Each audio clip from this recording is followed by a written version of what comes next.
What's up, guys? Landon Rich, call center crew, bringing you today's or this week's weekly wisdom.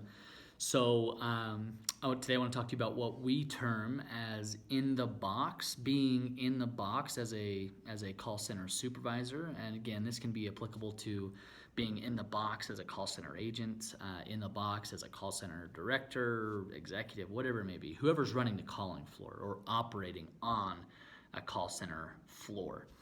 Um, you also might hear it termed as like in the box coaching. It's kind of the same thing, right? You do the coaching you do in the box is called in the box coaching, right? Makes sense. So being in the box, so with micro and macro pacing that we talked about a couple weeks ago, I believe, or was it last week? It goes hand in hand with all the principles we've talked about thus far. Being in the box, managing the spreads, managing the spreads in micro and macro pacing go with being in the box. So, again, like we talked about, how I operate a calling floor is by half-hour intervals. I live on the half-hour and the hour intervals, and being in the box is just that, winning every single hour. My box is that 1 hour interval, right? From 10 a.m. to 11 a.m. or from 3 p.m. to 4 p.m. Whatever it is, I know that box, I have to win it, right? So what does that mean? To win the box? Well, it depends on the company that you work for, the campaign that you're on, and your KPIs, right? If you are an inbound customer service shop, then probably quality, first call resolution, average handle time maybe are going to be your main KPIs. If you're sales, it's going to be obviously some type of conversion rate or a revenue per call, whatever it is. And you need to make sure as a supervisor or a calling floor is being in the box is knowing that. So if, let's say, two examples. Let's say I'm a supervisor over a 15-person team. In that box, every box, 10 a.m. to 11 a.m., that box, I know for a fact I need to know exactly where my agents are at. I need to know who are my highs, who are my middle, and who are my lows, right? This goes back to managing the spreads. I need to know who's my top 10, my middle 80, and my bottom 10. Every single hour, being in the box, knowing where I need to improve. Next example, being a call center director. Let's say I've got 5 teams of 15 agents, right? So I've got 5 supervisors. Same principle applies.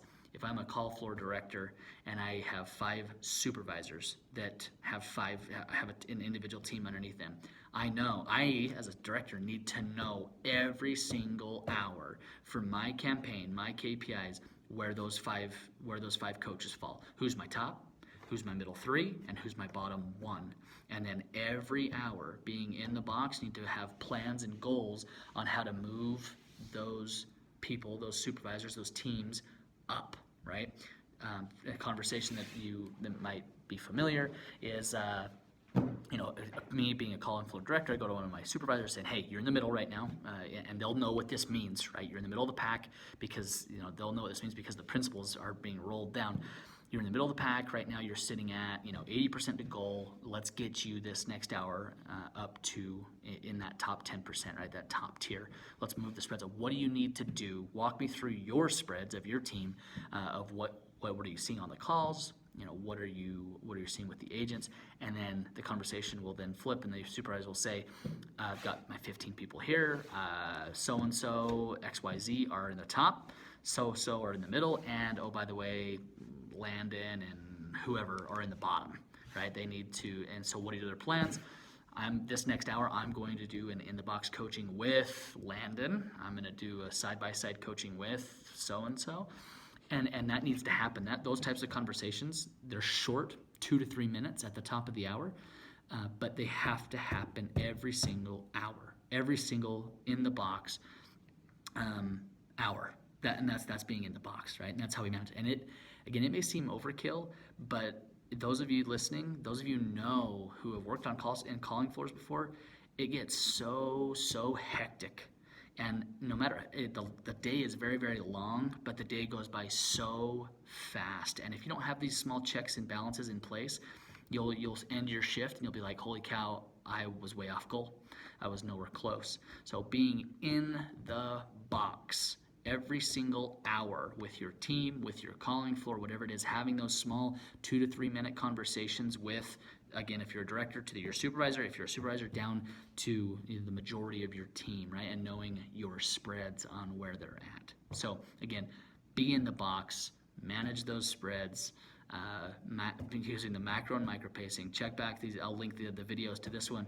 But you've got to, these principles are key principles in driving highly successful call center teams. It doesn't matter what industry you're in, doesn't matter what call type you have. These principles are concrete and they will work, right? It's been proven over the past 9 years of experience. International, domestic, doesn't matter the call type. So be in the box. If you have any more questions, you can find this video, obviously, callcentercrew.com. If you have any questions about it or want to follow up, please reach out, callcentercrew.com. Have a great weekend, guys, and we will see you next year.